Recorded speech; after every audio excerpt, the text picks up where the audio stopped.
Boa noite.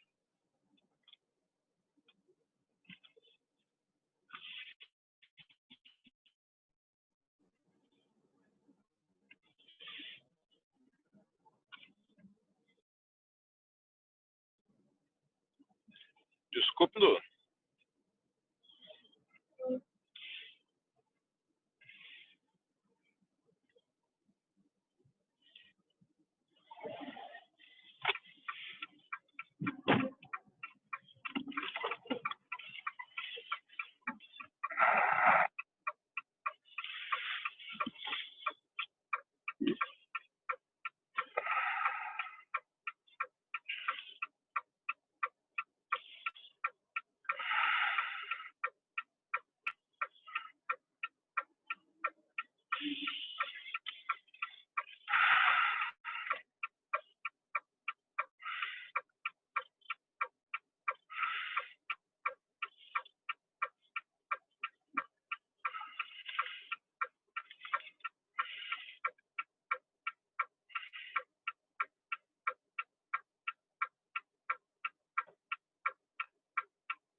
Me ouvem bem?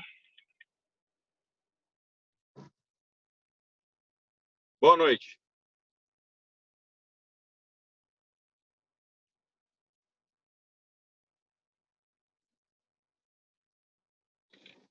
É que eu não estou escutando vocês, desculpem.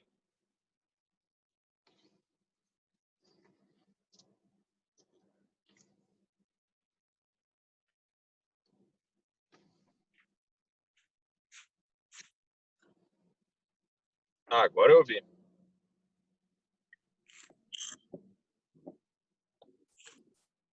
Por favor, eu peço a gentileza, então, se não está tendo aula, acho que vocês estão me ouvindo, eu só aviso o professor, eu estou em viagem, estou retornando a Porto Alegre, e assim que possível eu conecto. Eu acredito daqui uma meia hora, uma hora mais ou menos, eu devo estar chegando em Porto Alegre. Aí eu me conecto aí, tá, pessoal? Só para avisar. Falou, até mais.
Não dá para se Você, ó, desfazer.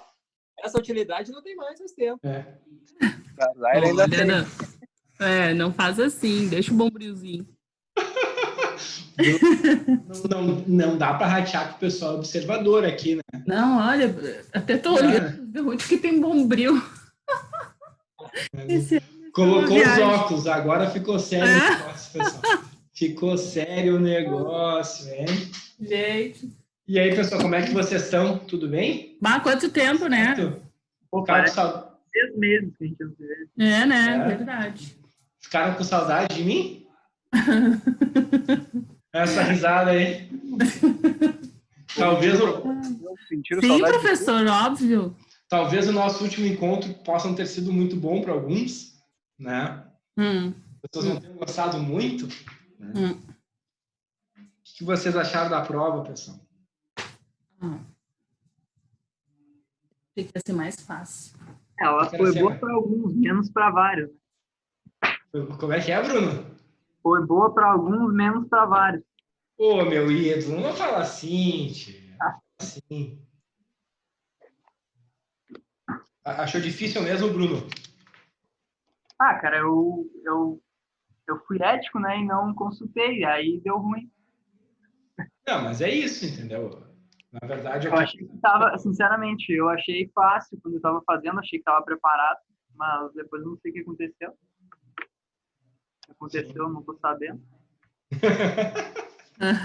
Ô, Bruno, assim, eu fiz como tem que ser, né? Sim, Bruno, mas só que eu achei que eu tinha ido melhor e não fui tão bem. Não, assim, eu sei que tu foi ético e essa é a ideia, até porque eu falei que nota não é uma questão que vai ser uma dificuldade para nós, mas eu confesso, Bruno, que a nossa turma, eu estou até encabulado de dar aula para vocês de novo, que a gente tem uns fenômenos no direito tributário aqui. Teve gente que fez a prova em 6 minutos e gabaritou a prova. Se eu for fazer essa prova que eu mesmo fiz, eu não faço em 6 minutos. Então, assim, essa turma ela tem uns fenômenos, com certeza. Né? Eu me sinto até meio encabulado de estar aqui conversando com vocês nesse momento. Né? Porque fazer a prova em 6 minutos e gabaritar, isso aí para mim já devia estar até passado, nem sei o que está fazendo na cadeira de tributário, né? Mas o que tu falaste ainda é muito importante, né? A gente manter a ética, porque eu sei que parece um discurso que ele é muito falado como se ele não fosse efetivo, como se não fosse real, mas assim, quem está se enganando, na verdade, é quem está colando, está usando o material. A prova é sem consulta. Tá? Se a pessoa quer se preocupar só com uma nota, sem ter nenhum tipo de conhecimento, pode ter certeza, logo ali na frente, a vida vai cobrar, e a vida cobra. Ah, nunca vou ver direito tributário na vida, que eu canso de ter ex-alunos me procurando por causa disso. Ah, professor, eu não dava bola para a cadeira, não dei bola para as aulas, daí agora eu estou no escritório e eu não sei por onde começar. Pois então, tinha que ter começado na faculdade, né? Quanto maior for a bagagem que a gente consiga sair aqui da graduação, melhor, né, pessoal? Então, seja a matéria que for, a prova é sem consulta e a nossa segunda prova também é sem consulta. Tá? Como é que vai funcionar a nossa segunda prova? Vão ser 8 questões, que ela vale 4, né? E de VOF, né? Então, verdadeiro e falso. Tá? E também sem consulta. Então, espero que a maior parte dos colegas, se não a totalidade, mantenha a postura e cumpra as regras, né? A regra é que não seja com consulta, ponto.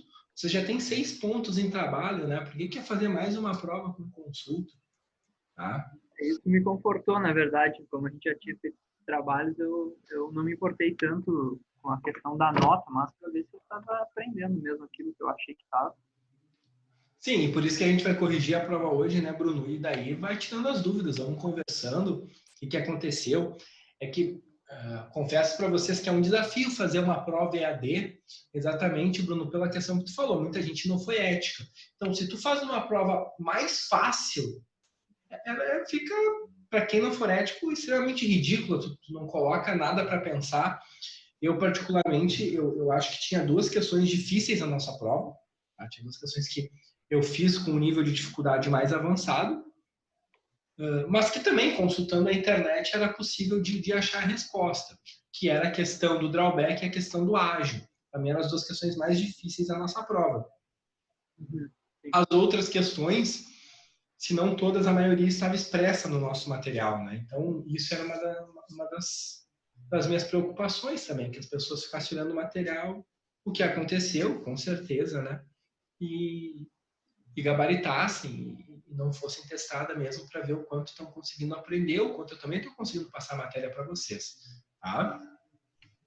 Mas entendo a tua preocupação. Pena que o Marcel não está aqui, né? O Marcel também se demonstrou bem preocupado, queria conversar com ele. Eu acho que antes ele estava online no celular, pelo que eu vi ali, acho que deve ter perdido o sinal da internet. Mas quero deixar bem claro que eu sou completamente... Né?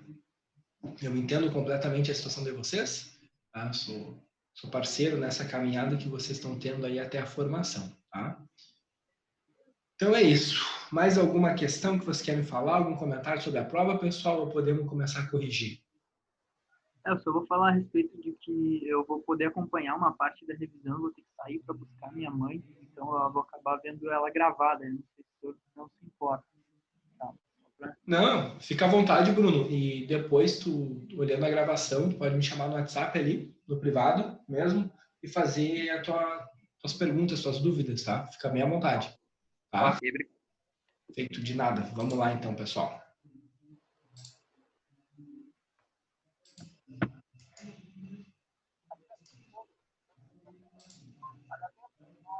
Então, questão número 1.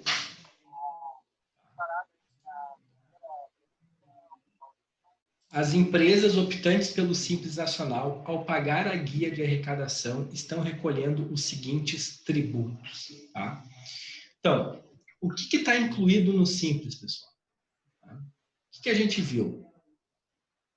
Tá? Victor, a nota que está sobre 10 é a da prova. Não, eles fazem uma proporção, mas a prova vale 5, tá? E o que está lançado no portal da EMED é a nota final de vocês mesmo. A nota final do G1. Então, no Simples Nacional, o que está incluso, pessoal? Está incluso os impostos e algumas contribuições. Ponto. Tá? E nem todos os impostos, né? Alguns impostos e algumas contribuições. Então, não tem a inclusão de todos os tributos, não tem inclusão de taxa, né? E nem a inclusão de todos os impostos. Por exemplo, o IOF está fora do Simples. Imposto de importação e exportação estão fora do Simples. Significa dizer que, se tu fizer uma importação, tu vai pagar imposto de importação. Tá? Mas eu sou do Simples Nacional. Não interessa. Tu vai pagar igual. Tá? Não tem o que possa ser feito. Tá? Então, o que está incluso no Simples Nacional são alguns impostos e algumas contribuições. Alternativa correta, letra D. Em relação ao imposto sobre...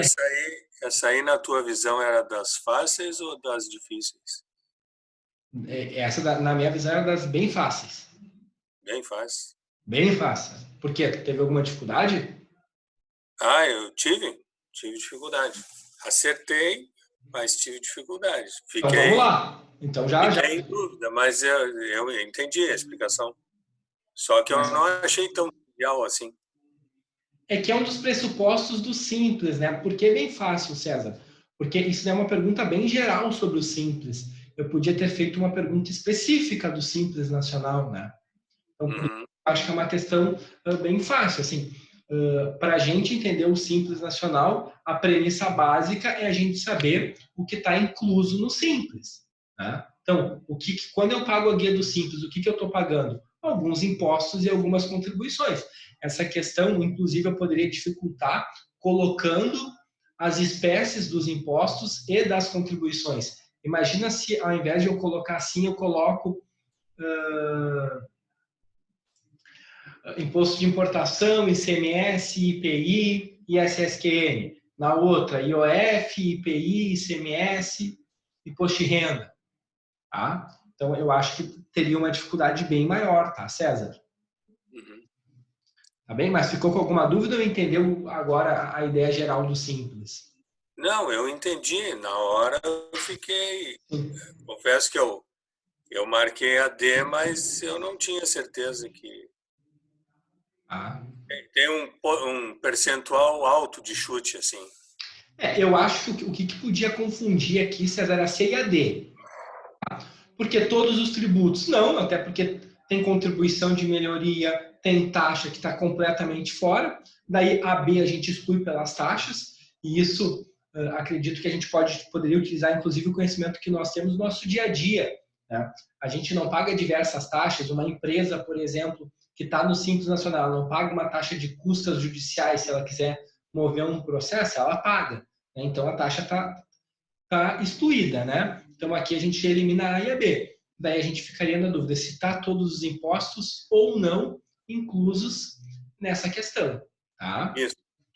Pelo menos foi até quando eu elaborei essa pergunta, foi pensando nessa resposta. Assim, olha, a dificuldade dessa pergunta estava na alternativa C e D, tá? Pelo menos foi a forma que eu pensei. Tá bem? Ok. 2. Em relação ao imposto sobre a renda e proventos de qualquer natureza, podemos afirmar que... Acabei de ver um colega que ele comentou que na 2 ele lembrou do caso Hever, né? O Donovan comentou, a 2 lembrei do caso Hever, exatamente, né? A 2, a gente poderia responder quem lembrasse do caso do Hever, que foi o que aconteceu, o grande problema quando ele foi jogar na Alemanha, né? Vamos lá. Tá? Eu acho que a pessoa que está entrando agora é o Marcel. Vamos ver. Tá? Então, pessoal, A. Está sujeito aos critérios da progressividade, universalidade, generalidade e utilidade. Tá? Até o terceiro está certo, mas o quarto não existe. Né? O quarto não é um critério, não é um princípio do imposto de renda. Né? A utilidade não tem relação com o imposto de renda. B. Aplica-se o princípio da extraterritorialidade, alcançando as rendas oferidas fora do território nacional. Exatamente, né? O imposto de renda ele está sujeito ao princípio da extraterritorialidade. Então, um brasileiro que recebe valores no exterior, ele tem que tributar. Como o colega Donovan comentou aqui, eu dei o exemplo em sala de aula para vocês do caso Hever, né? O que aconteceu com o Hever? Quando o Hever foi jogar na Alemanha, o Brasil estava sem tratado de bitributação com a Alemanha e, além disso, a Alemanha ela cobra até 55% de imposto de renda, né? Porque é 50% de imposto de renda e 5% de imposto eclesiástico. Então, imagina que o Hever tinha que tributar o dinheiro dele na Alemanha e tributar também no Brasil. Né? No final das contas, ele estava recebendo menos em euro jogando na Alemanha do que quando jogava no Grêmio. Tá? Então, o princípio da extraterritorialidade, o Brasil ele tributa valores fora do território nacional. C. De acordo com o critério da generalidade, todo o patrimônio do contribuinte estará sujeito ao imposto. Tá? Não, isso daí é critério da universalidade. A generalidade diz respeito à sujeição passiva, ou seja, todos, né, que oferirem renda estarão sujeitos ao imposto, tá? Então, Donovan, que bom que tu conseguiu lembrar na hora da questão do caso do Hever e respondeu. Tá? Essa é a grande vantagem dos exemplos, né? Quando a gente fixa os exemplos, facilita a compreensão da matéria. D. Para que haja tributação por esse imposto, o contribuinte deve ter a disponibilidade jurídica, econômica ou natural da renda. Disponibilidade jurídica e econômica, ok, mas natural não, né? O artigo 43 do Código Tributário Nacional, ele fala apenas de disponibilidade jurídica ou econômica, né? Não fala de natural em hipótese alguma. Então, a alternativa correta é a letra B. 3. Podemos asseverar que, de acordo com o conceito constitucional de renda, né? De acordo com o conceito constitucional, renda é. Tá? Letra A. É um fato econômico novo que muda a realidade patrimonial do contribuinte, gerando um acréscimo durante um lapso temporal determinado, advindo do trabalho do sujeito passivo ou do seu capital. Então, fato econômico novo. Então, sempre renda é um valor novo, não é um valor velho, um valor que já foi tributado, né? Que muda a realidade patrimonial do contribuinte, né? Gerando um acréscimo. O que é isso aqui? O acréscimo patrimonial. Então, é um valor novo é um valor novo que gera um acréscimo patrimonial, tá? Durante um lapso temporal determinado, ou seja, durante o ano fiscal, o ano calendário, 1º de janeiro, 31 de dezembro, e tem como origem o trabalho ou o capital do sujeito passivo. Tá? Então, esse é o conceito constitucional de renda, alternativa A, tá? Correta. B, é o acréscimo patrimonial saldo positivo ou neutro, já está errado, né? Se é neutro, não é acréscimo, auferido pela pessoa jurídica por meio de uma riqueza nova durante o ano fiscal, oriundo da sua atividade ou do seu capital. O que está errado aqui? Neutro, né? Já é contraditório. Se é acréscimo, não pode ser neutro. Né? Algo que acrescenta não é neutro. Tá? C, é o acréscimo patrimonial saldo positivo auferido pela pessoa jurídica por meio de uma riqueza durante o ano fiscal, oriundo da sua atividade ou do seu capital, tá? Não é por meio, né, de uma riqueza. Tem que ser uma riqueza nova, não basta ser qualquer riqueza. Obrigatoriamente tem que ser uma riqueza nova. D, é um fato econômico novo que muda a realidade patrimonial do contribuinte, gerando um acréscimo no poder de compra, durante um lapso temporal determinado, advindo do trabalho do sujeito passivo ou do seu capital.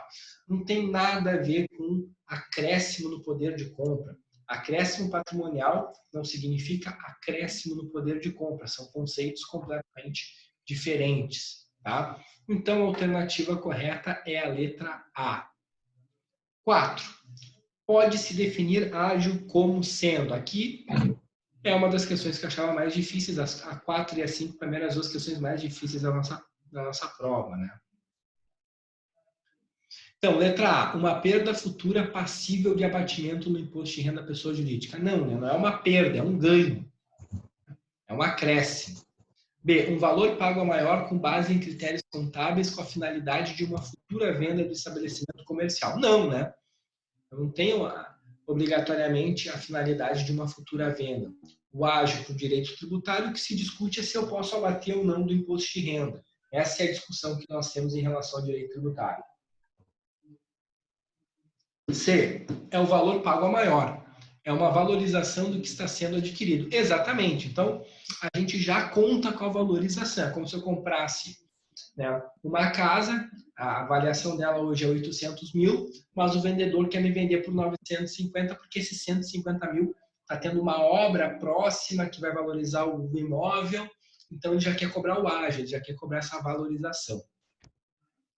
D, é uma quantia estipulada pela Receita Federal para cobrar o imposto de renda da pessoa jurídica, né? Aqui completamente fora, né? Não tem nada a ver com quantia estipulada pela Receita Federal. Em relação ao regime de drawback, é correto afirmar. Tá? O que basicamente é o regime de drawback, né, pessoal? É quando a gente importa para exportar. Então, a gente suspende, né, a cobrança do imposto de importação na entrada deste insumo no território nacional. Então, entrou o insumo, fica suspensa a cobrança caso a gente vá exportar posteriormente um bem que vai ser incorporado por esse insumo. Então, A, é a suspensão do pagamento do imposto sobre a importação de um produto estrangeiro que entra em território nacional para ser exportado posteriormente, ao ser utilizado como insumo na fabricação de um produto nacional. Correto, né? Então, a letra A é a letra correta. Eu suspendo a cobrança do imposto de importação para que, no futuro, quando eu for exportar o meu produto ele vai ser acrescido por esse insumo, então eu não vou pagar imposto de exportação e eu vou pagar, eu não vou pagar imposto de importação, eu vou pagar só exportação na saída. B, é a suspensão do pagamento do imposto sobre a importação de um produto estrangeiro que entra em território nacional para ser exportado posteriormente ou para ser incorporado ao produto nacional, que aqui permanecerá. Não, né? Se ele for incorporado ao produto nacional, que vai permanecer, tá, no território nacional, não tem drawback, nós teremos que pagar imposto de importação. C, é o pagamento antecipado do imposto sobre a importação em relação a determinadas mercadorias previstas na lista elaborada anualmente pelo presidente da República. Também a C está errada, né? Então, não tem nada a ver com pagamento antecipado, sim, é o diferimento, é a suspensão do pagamento, né? E eu acho que essa questão ela é tão difícil que a letra D ela causa uma confusão. Tenho certeza que muitos de vocês queriam marcar a letra D, mas ela não está certa, né? Que é time grande não cai, tá? Então, ela está equivocada, time grande não cai, não tem relação com drawback, né? A gente já viu clubes ribeirinhos na segunda divisão. Então, a alternativa correta é a letra A. 6. Sobre o imposto de exportação, podemos asseverar que incide sobre a saída do território nacional de produtos nacional, nacionalizado ou estrangeiro. Tá? Exportação é saída? É, mas é de produto nacional ou nacionalizado. Não existe imposto de exportação sobre produto estrangeiro, somente sobre produto nacional ou nacionalizado. B. É exceção aos princípios da legalidade, anterioridade de exercício e anterioridade nonagesimal. Correto, né?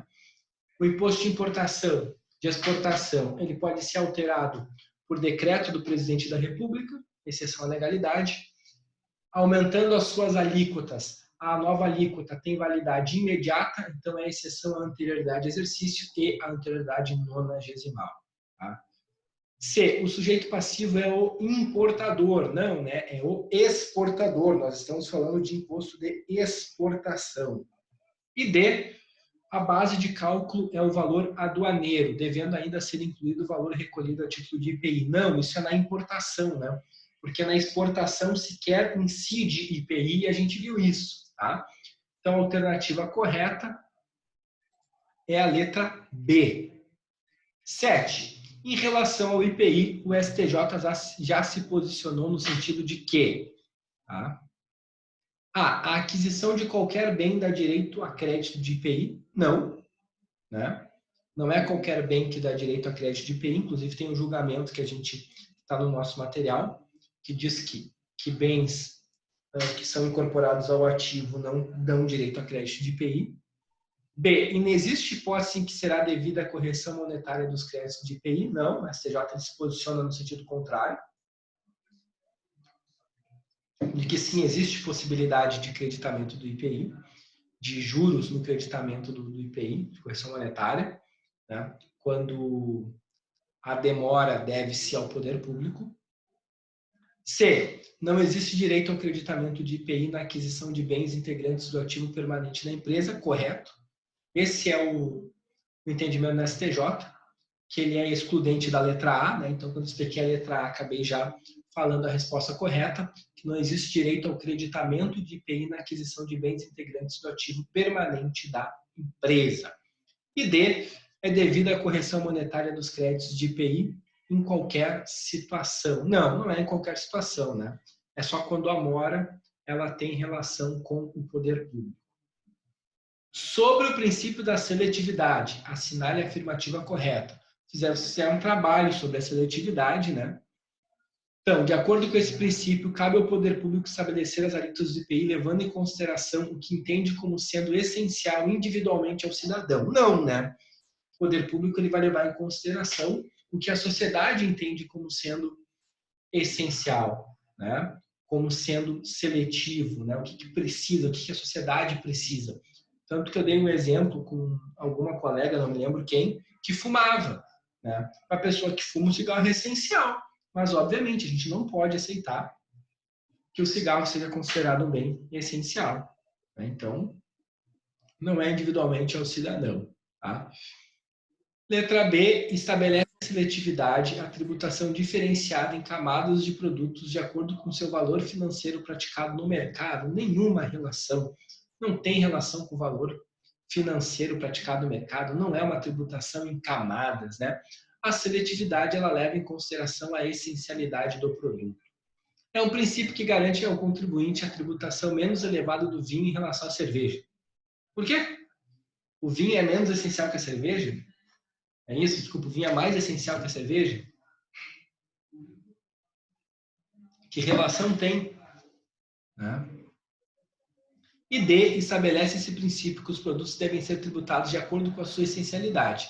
que será analisado de maneira geral, isso na sociedade, de uma maneira ampla, de uma maneira geral. Ela não é analisada de maneira individual, tá? 9. Em relação ao ITR, é incorreto afirmar, né? A propriedade rural será sempre aquela que está localizada fora da zona urbana. Segundo o STJ, não interessa a destinação dada ao imóvel. Ao contrário, segundo o STJ, interessa a destinação dada ao imóvel. Porque o STJ entende que, por mais que a propriedade esteja fora da zona urbana, né, pode sim ser cobrado ITR, tendo em vista que a destinação dada ao imóvel pode ser rural, tá? Então, sim, o posicionamento da STJ é o oposto, por isso está errado. São contribuintes do imposto o proprietário do imóvel, titular de seu domínio útil ou o seu possuidor a qualquer título. Exatamente, né? Isso daí eu frisei bastante em sala de aula, que normalmente a gente foca só no proprietário, mas também o titular do seu domínio útil ou o possuidor a qualquer título também são contribuintes do imposto, né? A base de cálculo é o valor fundiário, né? É isso aí, né? Então está correto, o valor fundiário equivalente, né, ao valor da terra nua é a base de cálculo do ITR, né? E D, não incidirá sobre pequenas glebas rurais definidas em lei quando as explore o proprietário que não possua outro imóvel. Também está correto, né? Então, para tu não pagar ITR possuindo pequena gleba rural, tu tem que ter apenas uma, né? Tu não pode ter mais de uma pequena gleba rural. Se tu tiver mais de uma pequena gleba rural, tu será obrigado a pagar o ITR. E por último, 10. São contribuintes do IOF. A. Seguradoras e segurados. Não, né? O contribuinte é o segurado, a seguradora não. É o segurado que paga o IOF. A instituição financeira no IOF crédito. Não, a gente está pedindo um crédito. O consumidor está pedindo um crédito, é o consumidor. C. Os vendedores de títulos e valores mobiliários. Não, são os adquirentes, né? Então, o contribuinte é quem está adquirindo, quem está comprando. D. Nas operações para o exterior, o comprador da moeda. Nas operações do exterior, o vendedor da moeda. Está correto, né? Então, quando é para o exterior, é quem compra a moeda. E quando ela é no exterior, para o mercado interno, é quem vende a moeda. Tá? Então, aqui, a letra D está correta. Pessoal, alguma dúvida? Vocês têm alguma dúvida em relação à prova, pessoal, ou não? Tá tudo certo. Podemos iniciar a matéria da nossa aula de hoje. Não tem dúvida? Então vamos seguir. Lamentavelmente, eu tenho um monte de dúvida. Mas a pena é que eu não consegui acompanhar a sua discussão desde o início, professor. Quem está falando é o Marcel? Sim, em pontos eu consigo pegar a internet, outros não, então peguei pela metade de sua explicação. Mas eu achei bem pesada a prova, professor, no sentido de que algumas coisas eu lia e eu entendia, as outras totalmente às avessas. Vamos lá, dê exemplos, meu ídolo. Vamos lá. Eu falei no início da eu queria que tu tivesse online, que eu tinha te visto e acho que tu tinha perdido isso na internet. A gente conversar. É que para mim aqui tá ruim, vira e mexe tá caindo a minha internet. Então eu não vou conseguir, mas depois eu vou pegar as questões aqui que o senhor botou nessa videoaula e depois eu vou passar para o senhor e aí a gente troca uma ideia melhor, pode ser? Claro, dá uma olhada, tá, Marcel? Olha com bastante atenção.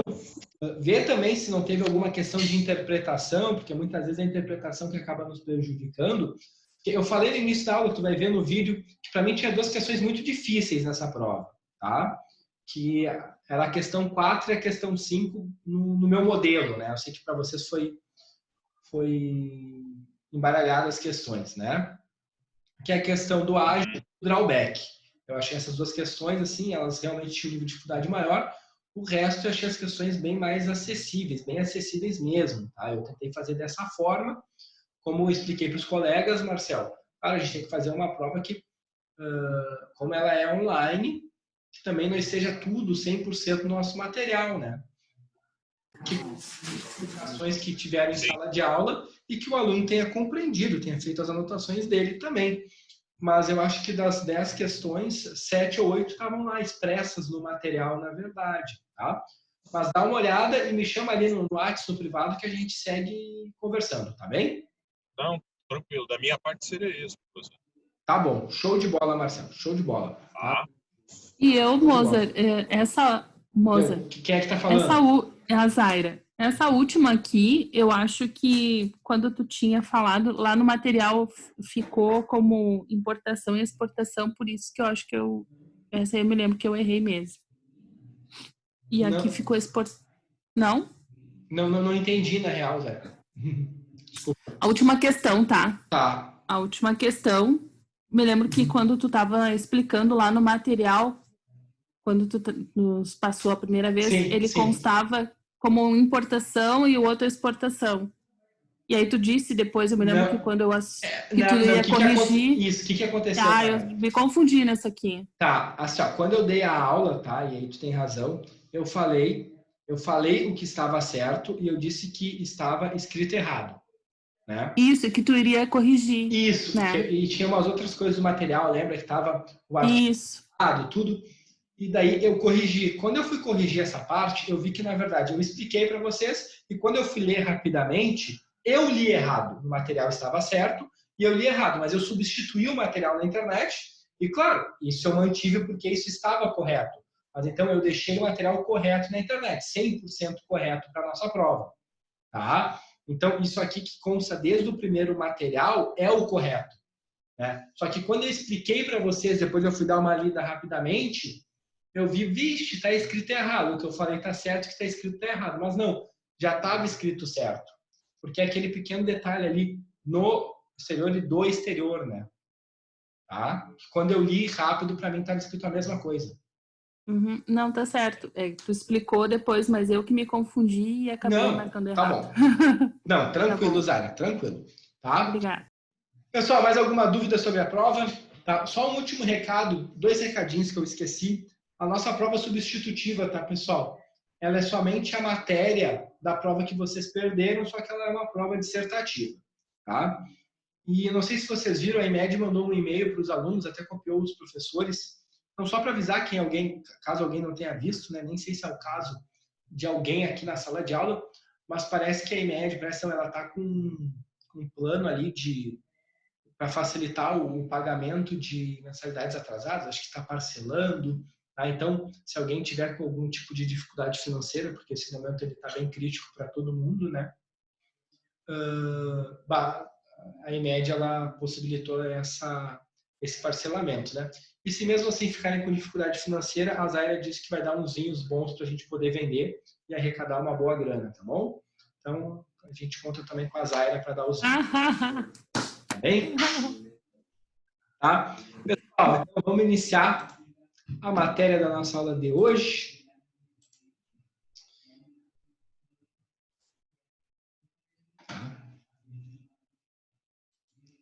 Hoje a gente vai mudar um pouco. O que é mudar um pouco? A gente viu até agora impostos de competência da União e agora a gente vai ver as contribuições, então é uma outra espécie tributária, que não mais os impostos. Tá? Então, a gente vai passar a analisar agora as contribuições. A primeira contribuição é conhecida como a contribuição previdenciária do empregador, da empresa e da entidade a ela equiparada. Tá? O apelido dela é Contribuição Previdenciária Patronal, a famosa CPP. Tá? Também podemos falar que é o INSS do empregador. Então, é a contribuição que o empregador paga, a gente vai ver, via de regra. Desculpa, pessoal. Isso é rinite, fiquem tranquilos. Tá? Então, é a contribuição que o empregador paga, via de regra, sobre a folha de salários. Né? Então, é um dos motivos pelo qual a gente sempre fala que... Desculpa de novo. Vou tomar uma água para aliviar aqui. Quando a gente fala, então, que o empregado ele tem um custo de 50% a mais. A gente fala, dobra o valor. Na verdade, não dobra, tá? Mas se a gente pegar todo o custo do empregado, é como se fosse 50% a mais do valor mensal. Um dos motivos é essa contribuição. A gente tem que o empregador tem que pagar uma alíquota bem alta. A gente vai ver sobre, em regra, a folha de salários, tá? Sobre o valor pago para os empregados, para os autônomos. A gente vai discorrer sobre esse tema na aula de hoje. Onde é que está prevista essa contribuição? No artigo 195 da Constituição Federal. Tá? Então, aqui, o que fala o artigo 195? A Seguridade Social será financiada por toda a sociedade, de forma direta e indireta, nos termos da lei, mediante recursos provenientes dos orçamentos da União, dos Estados, do Distrito Federal e dos municípios, e das seguintes contribuições sociais. Tá? 2 pontos, inciso 1. Do empregador, da empresa e da entidade ela equiparada na forma da lei, incidente sobre a folha de salários e demais rendimentos do trabalho pagos ou creditados, a qualquer título, a pessoa física que lhe preste serviço, mesmo sem vínculo empregatício. Tá? Então, pessoal, aqui está a previsão dessa contribuição social, né, que é a contribuição previdenciária patronal. Tá? Então, encontra respaldo no artigo 195 do texto constitucional. Aqui a gente vai ter que estudar alguns conceitos trabalhistas. Primeiro, empregador. O que é o empregador? Ali está CTL e CLT, né? Então, a gente tem que ir lá analisar o que a CLT fala.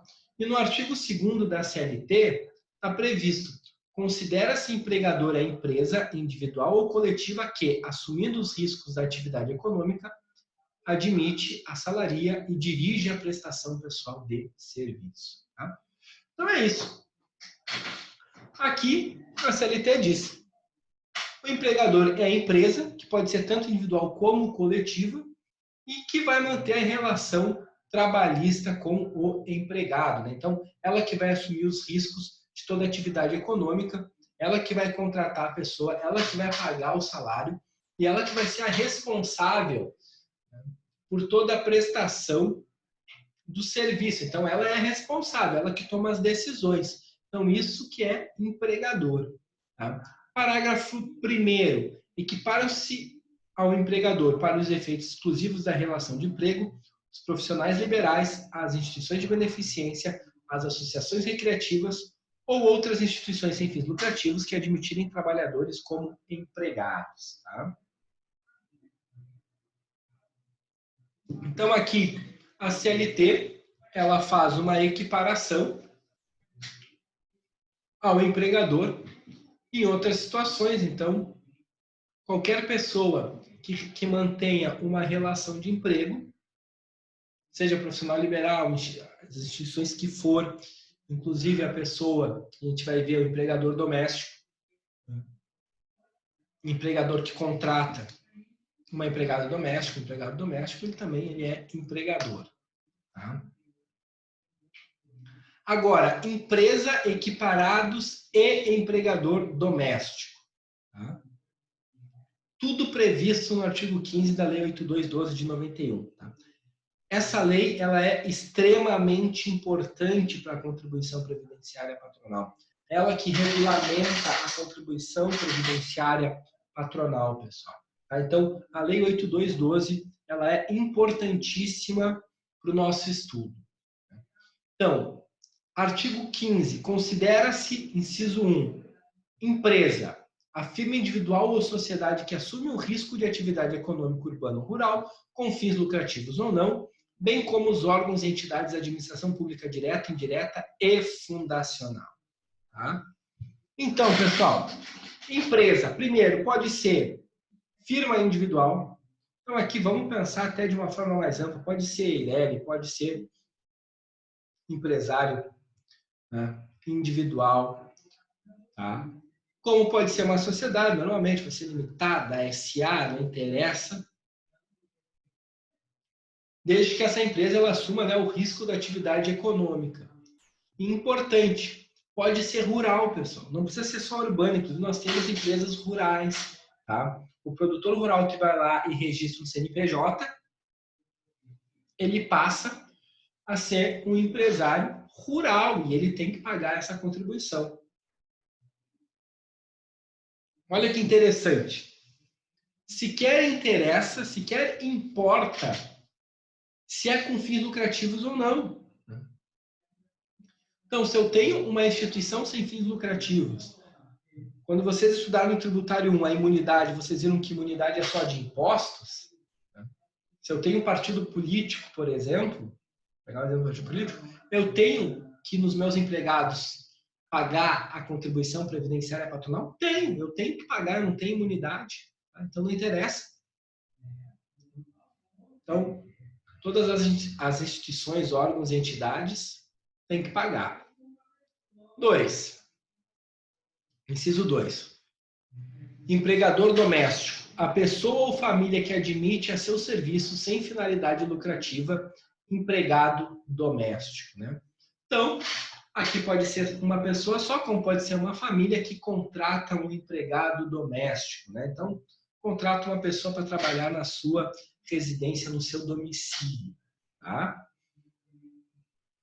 E o parágrafo único, equiparam-se a empresa para os efeitos dessa lei o contribuinte individual e a pessoa física na condição de proprietário ou dono de obra de construção civil em relação ao assegurado que lhe presta serviço, bem como a cooperativa, a associação ou a entidade de qualquer natureza, ou finalidade, a missão diplomática e a repartição consular de carreira estrangeiras. Né? Então, empresas equiparados, e aqui está os equiparados. Né? Então, o que não é empresa, mas que a lei equipara a empresa? Tá? Então, está no parágrafo único do artigo 15 da Lei 8212 de 91. Tá? Vamos lá. Folha de salário. Né? O que significa folha de salário? Ô, professor. Manda! Naquele parágrafo único que se aplica quando a pessoa faz uma obra em casa, deveria pagar ou recolher a contribuição do obreiro ali, do pedreiro que está fazendo obra, alguma coisa assim? Isso. Tá? Se tu faz com o cunho comercial a obra, tu tem que recolher. Tá? Se tu já é o contribuinte, tu tem que recolher. Inclusive, tem uma retenção que tu deve fazer também em relação a essa contribuição. Tá? É só se tiver fins comerciais a obra, é isso? Isso, a questão da obra na construção civil, sim. Tá? Tá. E eu te pergunto assim, se eu estou fazendo uma obra em casa, contrato alguém para fazer uma obra, essa pessoa tem os empregados dela. Uhum. Se ele não recolhe a contribuição, pode ser cobrado de mim. Não. Não? Não. Tá? Tu não tem responsabilidade nisso. Tá? Ok. Ele é o contribuinte, ele que tem que recolher. Tá? Tá.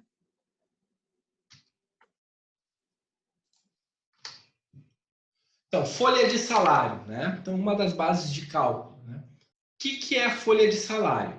Se eu tenho uma folha de salário, eu pressuponho obrigatoriamente a existência do salário.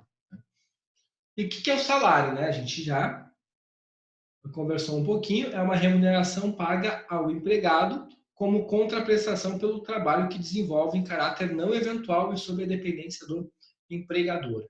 Né? Então, para eu ter folha de salário, eu tenho que ter salário, eu tenho que ter uma relação empregatícia. Né? Então, aqui eu preciso ter uma relação de emprego para que eu possa cobrar, né, a contribuição previdenciária, porque a minha base de cálculo é exatamente a folha. Né? Então, aqui é uma grande crítica que essa contribuição recebe, porque ela acaba onerando a folha de pagamento, a folha de salário. Tá? Então, eu tenho que ter obrigatoriamente uma relação de emprego para que eu possa cobrar a contribuição previdenciária patronal. E a outra possibilidade, né, são os demais rendimentos do trabalho pagos ou creditados, a qualquer título a pessoa física que lhe preste serviço, mesmo sem vínculo empregatício. Tá? Então, aqui, novamente, tá?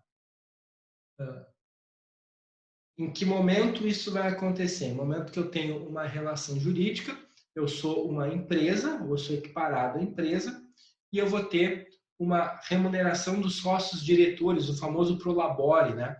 Quando tu paga o prolabore para um dos sócios, tu tem que recolher a contribuição previdenciária patronal, tá? Incide sobre o prolabore. O valor que paga aos autônomos, aos avulsos, e também se tiver qualquer remuneração de agente político. Tá? Então, prefeito, deputado, tudo também faz parte da base de cálculo da contribuição previdenciária patronal. Então, contratou um autônomo para o escritório, por exemplo, e pagou o valor para o autônomo, esse valor ele é base de cálculo da contribuição previdenciária patronal.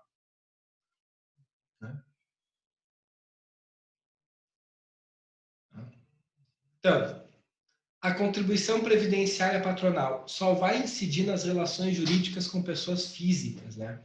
Significa dizer que, se contratar, né, uma pessoa jurídica, não se paga. Então, contratei uma pessoa jurídica, né? Terceirizei o serviço aqui e contratei uma PJ. Isso não entra na minha folha de salários nem demais rendimentos, a fim de ser base de cálculo da contribuição previdenciária patronal. Tá?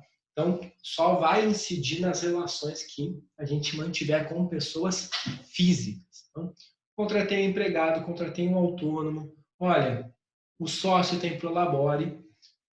Nessas situações, haverá a incidência, a cobrança da contribuição previdenciária patronal. Quem é o sujeito ativo dessa contribuição, pessoal? O sujeito ativo dessa contribuição é a União. Então, a União é quem realiza a cobrança dessa contribuição.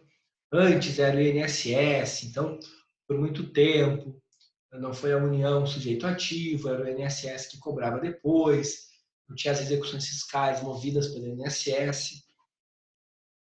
Desde ali início dos anos 2000, acho que 2007, mais ou menos, com a criação do que se chamou Super Receita, a União passou também a administrar essas contribuições. Então, hoje, o polo ativo, ele é da União, que acaba sendo o sujeito ativo da contribuição. Súmula vinculante número 53 da STF, extremamente importante. Ela vai falar sobre a justiça do trabalho e as contribuições devidas em relação às causas trabalhistas. Então, a competência da Justiça do Trabalho prevista no artigo 114, inciso 8 da Constituição Federal, alcança a execução de ofício das contribuições previdenciárias relativas ao objeto da condenação, constante das sentenças que proferirem e acordos por ela homologados. Significa dizer que foi feito um acordo na Justiça do Trabalho e com esse valor, né, foi acrescido uma quantia na folha de salário da empresa de forma retroativa. Então, a empresa deveria ter pago um valor maior de salário para determinado empregado, não pagou, razão pela qual vai ter que pagar na Justiça do Trabalho. Se o salário é base de cálculo da contribuição previdenciária, né, a folha de salário que é composta pelos salários, nada mais justo do que cobrar, então, desse empregador o pagamento da diferença da contribuição previdenciária. E o Supremo entende que essa cobrança, esse valor, não vai ser feito, né, na Justiça Federal. Vai ser realizado perante a própria vara do trabalho, perante a própria Justiça do Trabalho, pessoal. Então, das condenações trabalhistas, a Justiça do Trabalho tem competência para realizar a cobrança das contribuições. Dentre as divisões possíveis, eu escolhi aqui para nós dividir em 3 contribuições distintas. É a mesma forma que o professor Leandro Paus ele faz no seu livro. A primeira, né, a mais famosa, contribuição das empresas e equiparada sobre a remuneração dos empregados e avulsos. A segunda, a contribuição das empresas e equiparada sobre a remuneração de contribuintes individuais, autônomos, sócios, gerentes, entre outros. E a terceira, que é a contribuição do empregador doméstico. Vamos iniciar pela mais tranquila, que é a do empregador doméstico. Então, o artigo 15, inciso 2, da Lei 8212 de 91, já fala o que é empregador doméstico. Nós já lemos esse inciso quando nós estudamos no início da nossa aula, então, a relação com os empregados domésticos, né? Pode ser tanto uma pessoa quanto uma família, o empregador doméstico. O que importa a gente saber? Qual que é a alíquota da contribuição? A alíquota é de 12%. E a base de cálculo é a remuneração registrada na carteira do empregado doméstico. Significa dizer, pessoal, se vocês forem lá e contratarem um empregado doméstico por R$2.000, tá? Ele já tem mais R$240 de custo tributário. Tá? Obrigatoriamente terá que ser pago mais R$240, tá, pessoal? Além do FGTS, além dos outros encargos. Mas eu estou falando de contribuição previdenciária. A alíquota é de 12%. Então, contratou um empregado doméstico a R$2.000, tem que assinar carteira e tem que pagar 12% de contribuição. Agora, a mais conhecida, a principal, aqui os contribuintes pagam mensalmente, se preocupam, que é a contribuição das empresas e equiparada sobre a remuneração dos empregados e avulsos, né? Então, a alíquota. Qual que é a alíquota? É 20%, pessoal. Por isso que ela é bem alta, por isso que ela é uma contribuição, né, bem elevada.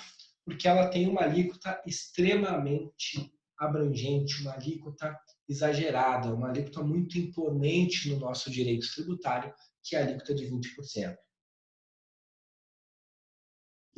E a base de cálculo, a gente fala de uma maneira geral, folha de salários, que é o total das remunerações pagas, devidas ou creditadas.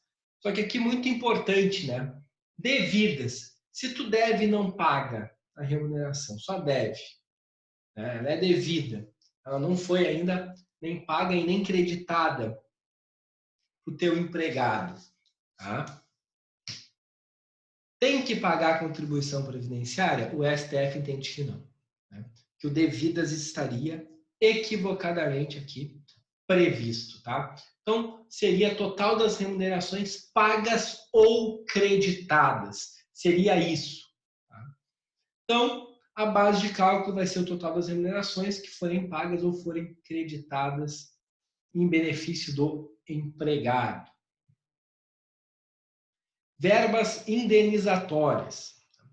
Aqui, uma das discussões mais antigas que nós temos no direito tributário e que os contribuintes têm alguma vantagem em relação à fazenda pública é em relação a verbas indenizatórias. Por quê, pessoal? Se uma verba ela é indenizatória, significa dizer que ela não é pela contraprestação de um salário, de um serviço prestado pelo empregado. Se nós temos uma verba indenizatória, nós não temos salário. A gente não pode entender que verbas que pagam indenização, que elas vão perfazer o patrimônio, né? Restituir o patrimônio do contribuinte, porque uma indenização é isso que ela vai ser considerada salário. Ela não é uma verba paga de forma contínua, ou assim se espera que não seja, e ela tem como finalidade recompor algum tipo, né? Alguma parcela do patrimônio do empregado. Então, em relação às verbas indenizatórias, não incide a contribuição previdenciária patronal. Isso é uma antiga discussão lá dos anos 90 do direito tributário. Eu citei alguns exemplos aqui de verbas indenizatórias para nós, em que o STJ entende, né, como se essas verbas realmente fossem indenizatórias. Então, verbas que vocês, caso saibam, caso tenham interesse, podem entrar com a ação que vocês vão obter êxito para o cliente de vocês. Tá?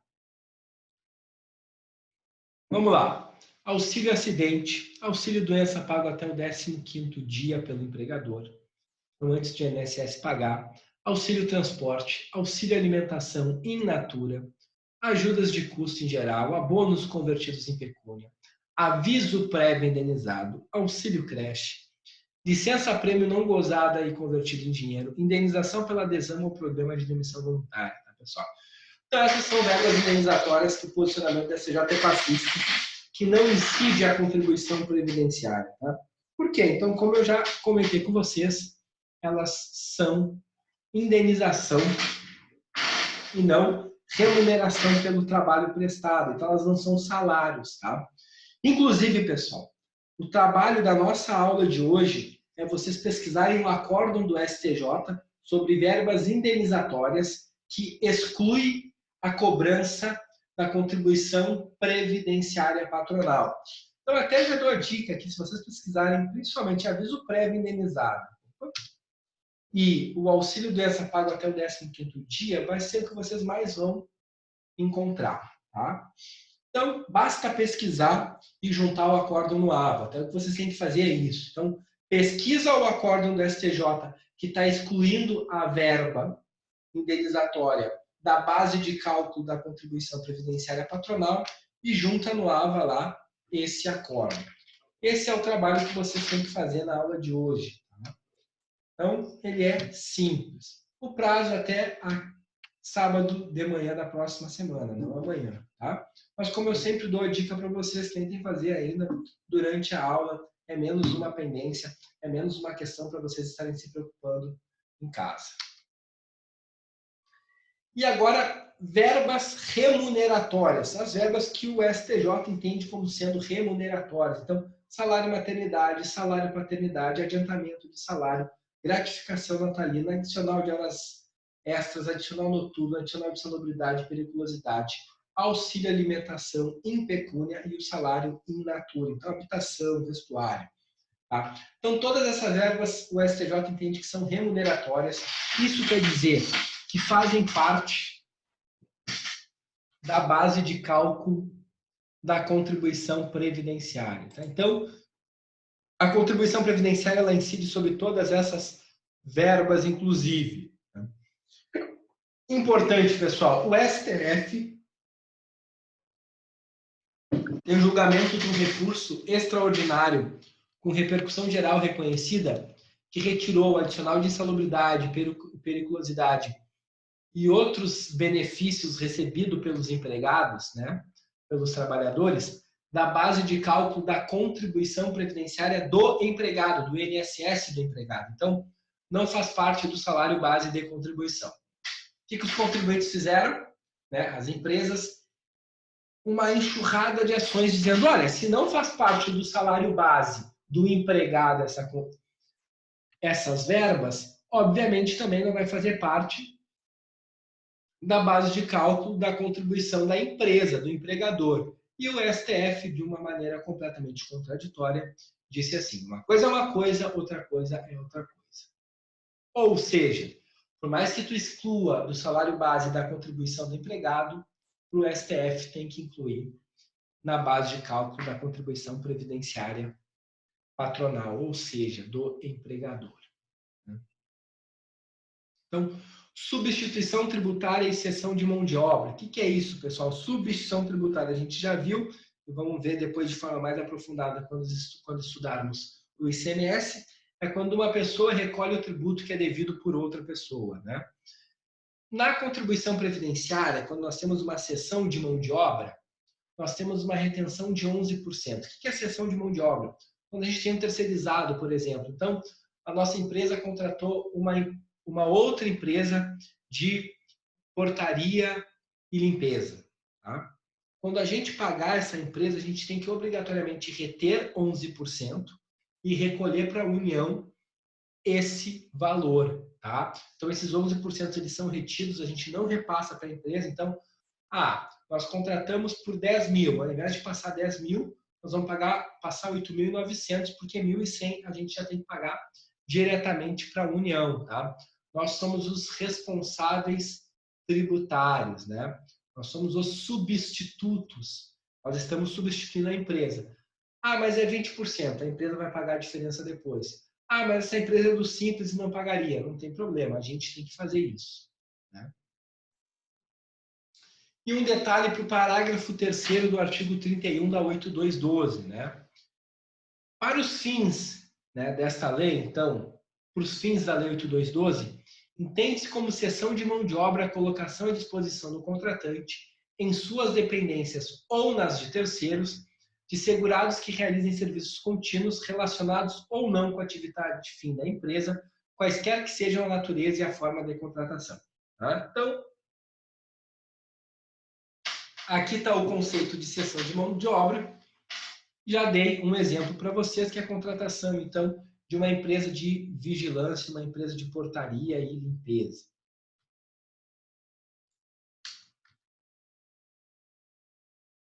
Contribuição das empresas equiparados sobre a remuneração de contribuintes individuais. Então, quando nós vimos dos autônomos, dos sócios gerentes, então do Prolabore, a alíquota é a mesma, é 20%. E a base de cálculo vai ser o total das remunerações pagas ou creditadas a qualquer título no decorrer do mês aos segurados contribuintes individuais que lhe prestem serviços, né?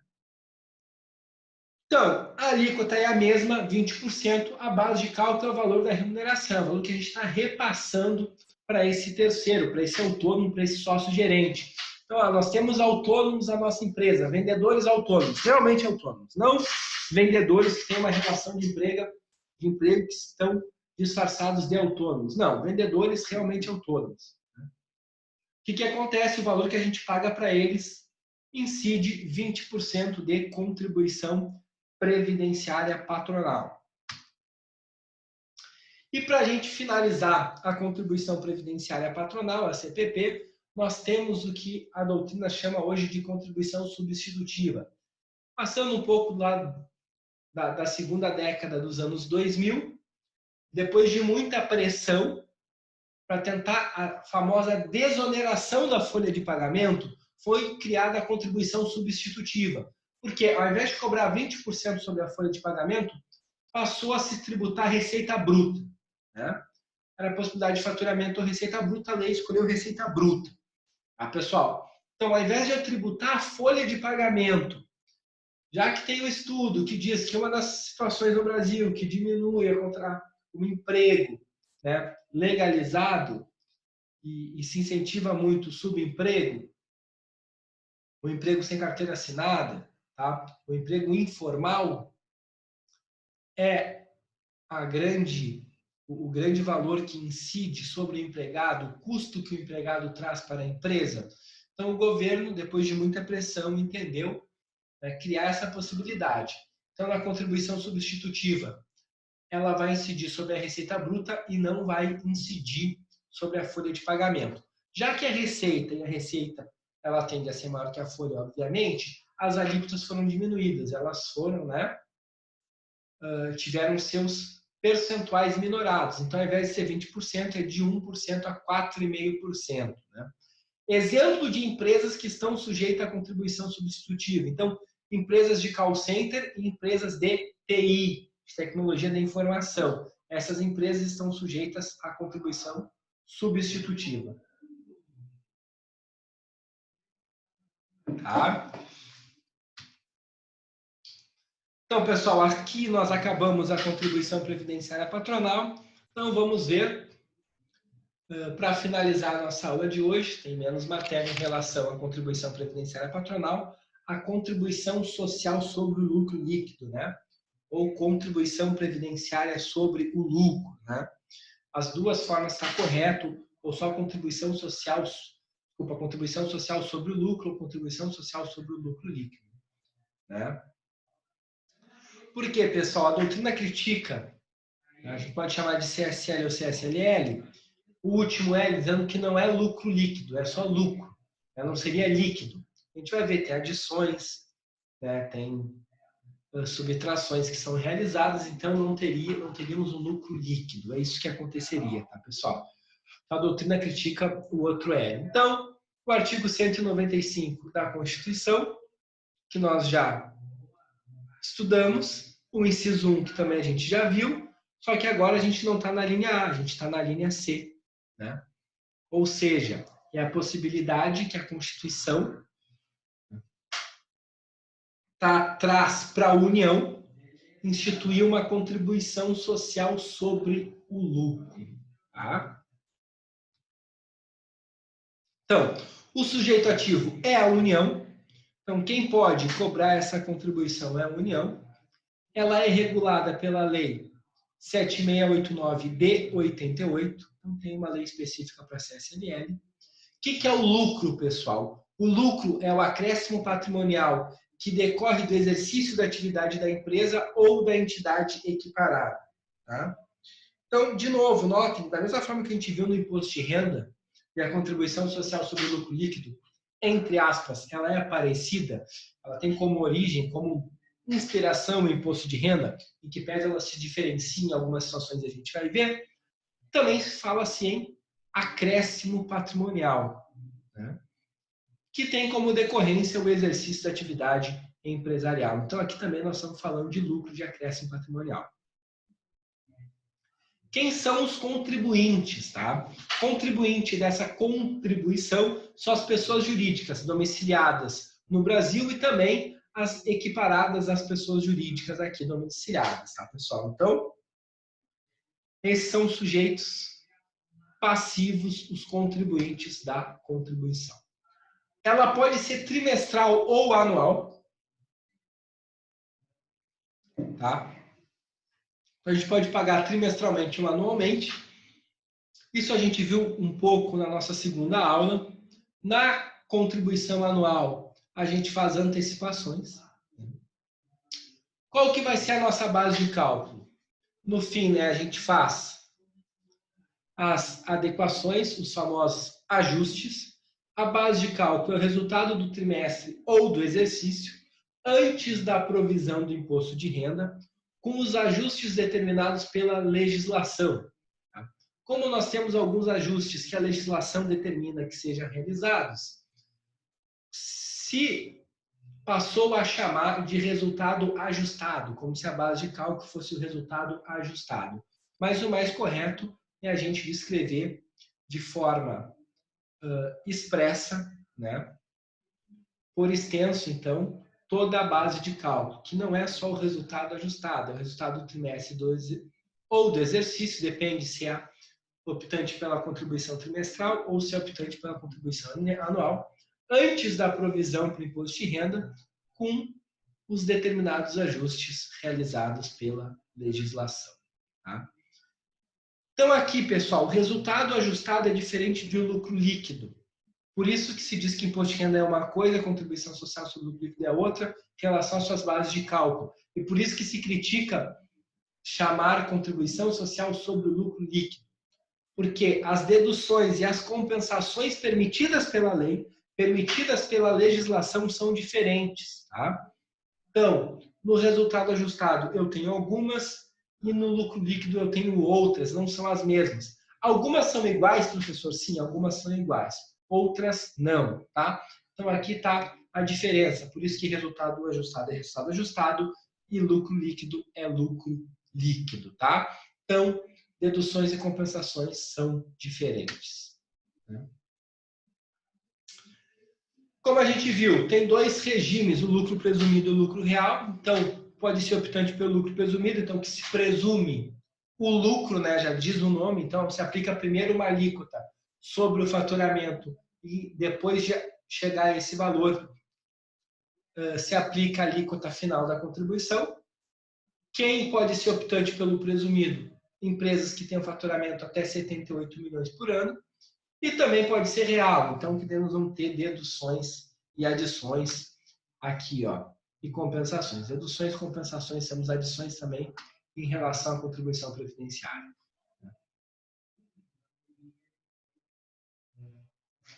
Da mesma forma que nós estudamos a limitação à compensação dos prejuízos fiscais no imposto de renda, essa mesma limitação a 30% do lucro do próximo exercício também se aplica à contribuição social, né, sobre o lucro líquido. Né?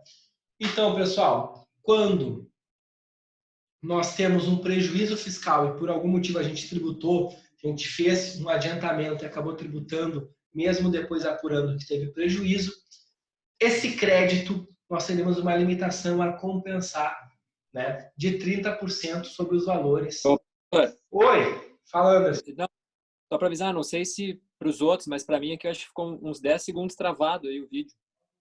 Quando o senhor pulou para esse slide aí. Pessoal, só para o Anderson ou para mais alguém?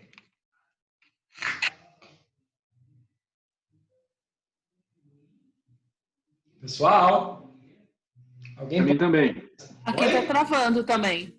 Está travando? Travou agora. O que vocês não viram? Assim que o senhor pulou para esse slide. Tá. Só um pouquinho. Vocês me dão 2 minutinhos, pessoal. Não, deixa eu só ver aqui. Só travou agora, viu, professor? Antes não tinha travado. Então tá. Então vamos de novo aqui. Vamos esse slide de novo. Pode ser presumido ou real, conforme a gente viu até na nossa primeira aula, lucro presumido e lucro real. O presumido, o nome já diz, a gente presume o lucro, então a gente pega o faturamento, a receita bruta, aplica um percentual, né, previsto na lei, e aquele valor que nós vamos chegar vai ser a nossa base de cálculo, depois a gente vai aplicar a alíquota da contribuição. E para ser optante pelo presumido, tem que faturar até 78 milhões por ano. E o lucro real, ele é o que nós vimos então no nosso slide anterior, que tem compensações, deduções, e que nós vamos chegar então no valor real do lucro. Tá? Limitação à compensação dos prejuízos fiscais, a gente viu quando nós estudamos imposto de renda. Então, como a gente vai fazendo o adiantamento da contribuição, pode chegar no final do ano e se verificar que, na verdade, nós tributamos um prejuízo. Nós tributamos um valor que não era lucro. Nós tivemos um prejuízo e foi tributado. A gente vai ter o crédito. Entretanto, a gente só vai poder compensar 30% do valor do lucro apurado no próximo exercício financeiro. Então, é a famosa limitação à compensação dos prejuízos fiscais. Então, é esse percentual de 30%. A alíquota, 9%, a alíquota da contribuição, então, é de 9% da contribuição social sobre o lucro líquido. Para algumas instituições, nós temos uma alíquota diferenciada, que é o caso das instituições financeiras, que a alíquota é de 15%. Tá?